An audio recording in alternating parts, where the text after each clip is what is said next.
Last lecture में हम लोगों ने 9th का साइंस 1 का हम लोगों ने लेसन स्टार्ट किया था, work and energy. Okay, previously हम लोगों ने पॉजिटिव नेगेटिव फोर्स वगैरह सब देखा है। अभी हम लोग नेक्स्ट कंसेप्ट स्टार्ट कर रहे हैं यहाँ पे, काइनेटिक एनर्जी। ओके, देखो डेफिनेशन क्या है। काइनेटिक यानी इसमें मोशन होगा। क्या होगा? मोशन। डेफिनेशन देखो, the energy which an object has because of it's motion.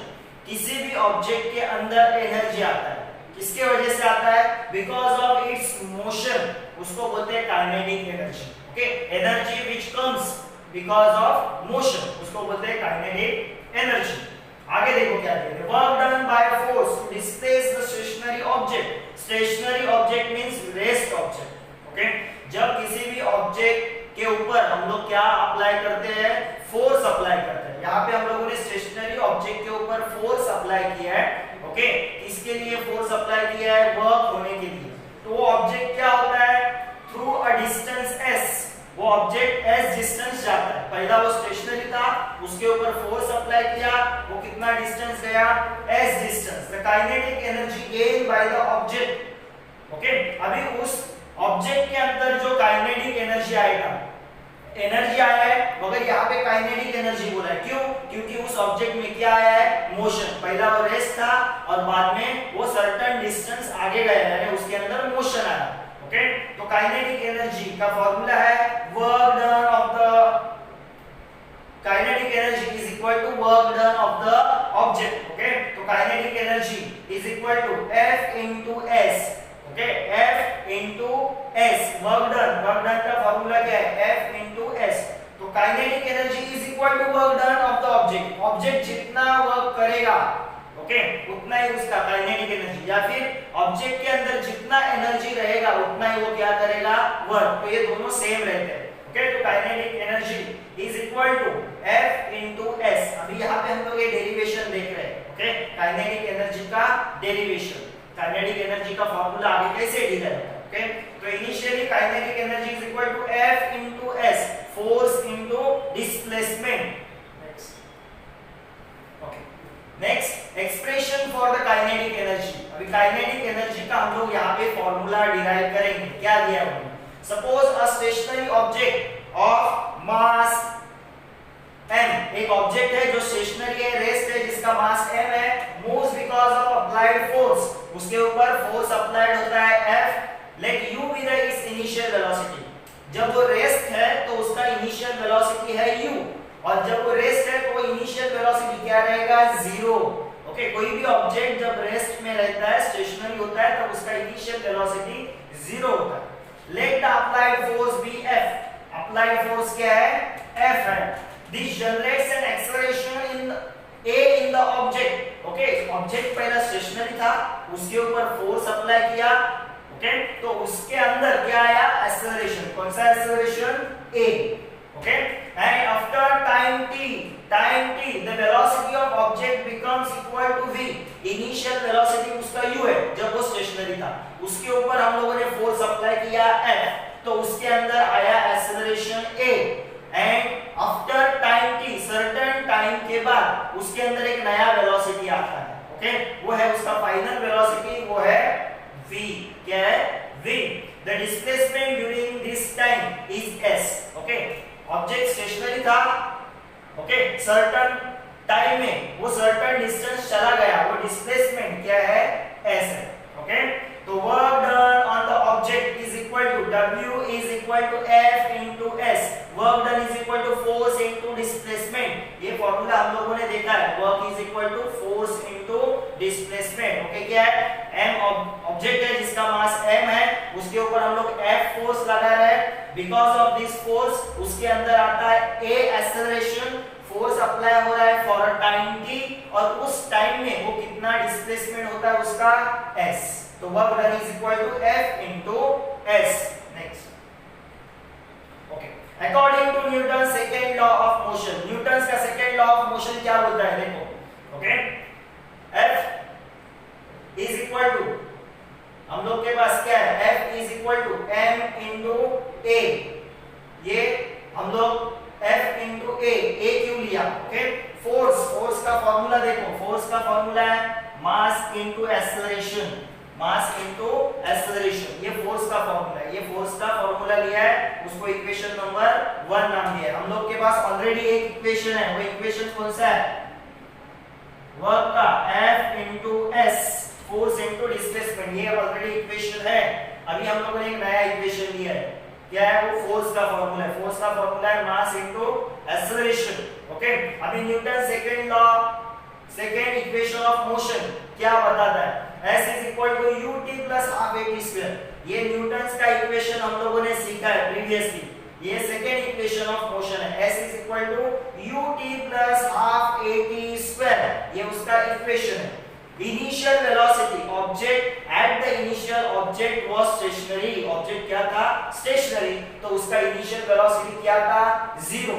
अगर u is equal to 0 है, तो अगर हम लोग इस इक्वेशन में वो वैल्यू डालते हैं तो u किधर है, इधर है, देखो यहाँ पे u है, यहाँ पे 0 डालेंगे तो क्या होगा, 0 into t क्या होगा, 0, 0 into t क्या होगा, 0 होगा, प्लस हाफ at स्क्वायर, तो 0 plus half at square, answer देखो 0 प्लस हाफ at स्क्वायर, तो आंसर क्या आएगा, 0 के अंदर कुछ भी ऐड करते हैं तो वही नंबर आएगा, तो s is equal to half at square, ऐसा इधर इक्वेशन आया। क्या इक्वेशन आया, s is equal to half at square. ये कौन सा इक्वेशन लेके हम लोगों ने यूज किया है, Newton second equation of motion वाला, ओके।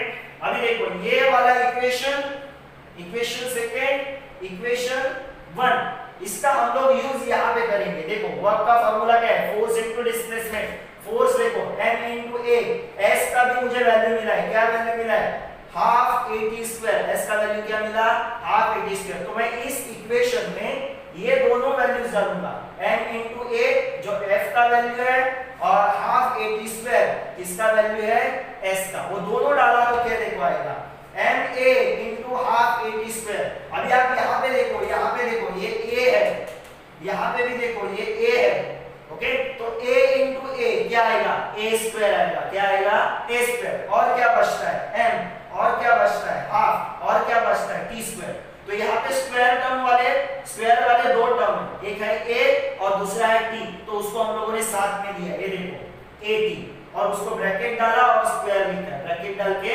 स्क्वायर लिखा है, और ये m और ये हाफ, ओके। तो इसको सिर्फ एडजस्ट किया, a इनटू a स्क्वायर, यहाँ पे t स्क्वायर है, ओके। तो a into t bracket square डाल दिया, इक्वेशन बन गया हम लोग का w is equal to half m at bracket square, at bracket square, at square नहीं बोलने का, at ब्रैकेट स्क्वायर। अभी इस at को हम लोग को निकालना है, at को क्या करने का है, हम लोग को निकालना है। तो कैसे आगे निकालेंगे, देखो ओके।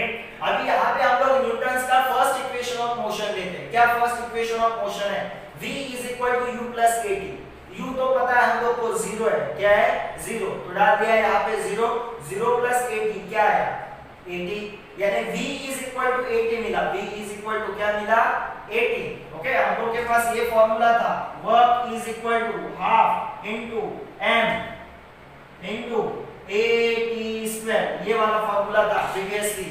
अभी इस 80 का वैल्यू मिला है, 80 का वैल्यू क्या है v, 80 का वैल्यू क्या है v, तो यहाँ पे 80 के जगह पे मैं v डालूंगा तो मेरा इक्वेशन क्या आएगा, ओके, हाफ, ये वाला हाफ, ये वाला m, और 80 के जगह पे क्या डाल रहा हूं मैं v, क्या डाल रहा हूं v, तो क्या आया देखो v स्क्वायर, क्योंकि 80 का क्या है स्क्वायर, तो हाफ mv स्क्वायर, हाफ mv स्क्वायर। ये किसका फॉर्मूला आया, w is equal to half mv square, ये फॉर्मूला आया किसका है, वर्क का।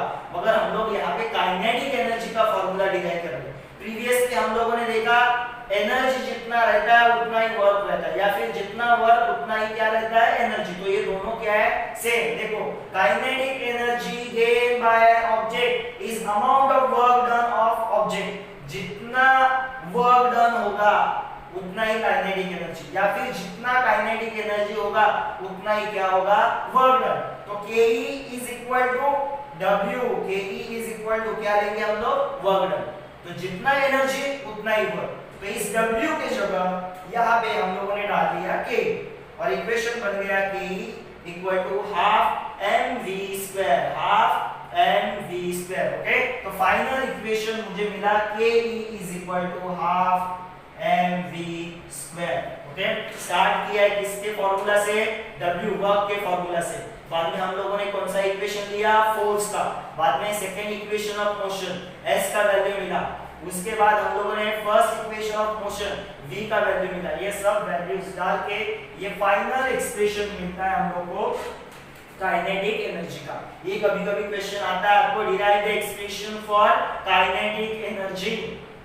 तो ये उसका एक्सप्रेशन है, यानी ये इसका फॉर्मूला हम लोगों ने डिराइव किया। इसके ऊपर आपको सम्स भी आते हैं इस फॉर्मूला के ऊपर, के यानी kinetic energy is equal to half mv²। Okay, अभी अपना नेक्स्ट जो कंसेप्ट है, next potential energy. Kinetic energy देखा बिकॉज ऑफ मोशन। नेक्स्ट है पोटेंशियल एनर्जी। क्या डेफिनेशन है देखो, the energy stored in the object, object के अंदर एनर्जी स्टोर होता है because of its specific state, because of its specific state और पोजीशन। किसी भी ऑब्जेक्ट के अंदर उसके पोजीशन की वजह से, उसके स्टेट की वजह से उसके अंदर एक सर्टेन एनर्जी आता है, उसको बोलते हैं पोटेंशियल एनर्जी। क्या बोलते हैं उसको, पोटेंशियल एनर्जी। ओके, एग्जांपल देखो, an arrow release from the stretch बो। ओके, जब स्ट्रेच बो को हम लोग स्ट्रेच करते हैं, एरो को स्ट्रेच करते हैं, ओके, तो उसके अंदर एक सर्टेन एनर्जी आता है। उसको स्ट्रेच किया है तो उसके उस पोजीशन में उसके अंदर एक सर्टेन एनर्जी आया है। Next, water kept at the height. Water देखो, डैम का वाटर देखो एक सर्टेन हाइट पे ऊपर होता है, flows through a pipe into a tap below. Okay, वहां नीचे टैप रहता है, उस पाइप से वो फ्लो होता है। ओके, तो एक सर्टेन हाइट पे जो वाटर है उसके अंदर पोटेंशियल एनर्जी है। Next, compress spring.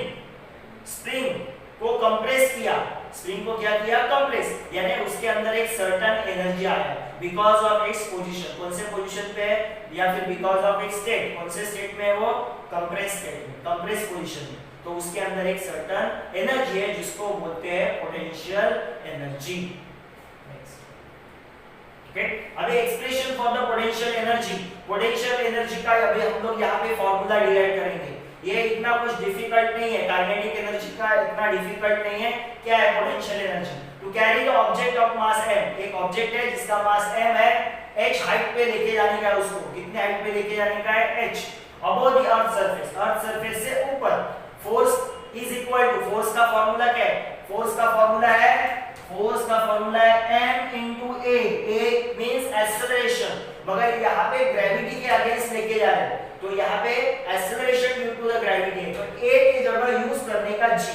क्या यूज करने का, g, क्योंकि अर्थ सरफेस से हम लोग ऊपर की तरफ जा रहे हैं। तो यहाँ पे f is equal to g आएगा, m into g आएगा। Okay, against the direction of the gravitational force. क्यों, क्योंकि ये हम लोग ग्रेविटेशनल फोर्स नीचे की तरफ होता है, ऑब्जेक्ट किधर जा रहा है, ऊपर की तरफ। ओके, तो ये डायरेक्शन डिफरेंट है। तो W work is equal to mg into h।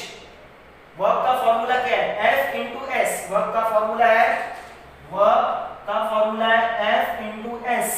F into S, F क्या है, mg, S यानी क्या, डिस्प्लेसमेंट। यहाँ पे डिस्प्लेसमेंट क्या है, हाइट, हाइट पे जा रहा है, तो S के जगह हम लोगों ने h लिया है। क्या लिया है, h। तो F का वैल्यू है mg और S के जगह हम लोग क्या ले रहे हैं, h, क्योंकि हाइट में जा रहा है, सर्टेन हाइट पे जा रहा है। ओके, तो क्या आएगा, W is equal to mgh। क्या आएगा, mgh, the amount of potential energy stored in the object because of its displacement। Okay, because of its displacement, amount of energy stored in the object because of its displacement। कैसे जा रहा है उसका displacement, अर्थ के height, अर्थ के surface से ऊपर की तरफ जा रहा है, तो उसके अंदर एक अमाउंट ऑफ एनर्जी स्टोर्ड है। ओके, तो वो है Pe is equal to mgh। Potential energy is equal to mgh। क्यों, अभी यहाँ पे W is equal to mgh था, तो हम लोग यहाँ पे Pe क्यों लिया, पोटेंशियल एनर्जी क्यों लिया, क्योंकि वर्क इज इक्वल टू क्या रहता है, energy. Work is equal to क्या रहता है, energy. Okay, the displacement to height h causes energy equal to mgh to be stored in the object। Okay, तो ये फार्मूला डिराइव होता है, किसका डिराइव होता है, पोटेंशियल एनर्जी का फॉर्मूला है mgh। देखो potential energy is equal to mgh, ये फॉर्मूला याद रखना, potential energy is equal to mgh। यहां पे हम लोग का kinetic energy and potential energy खत्म होता है।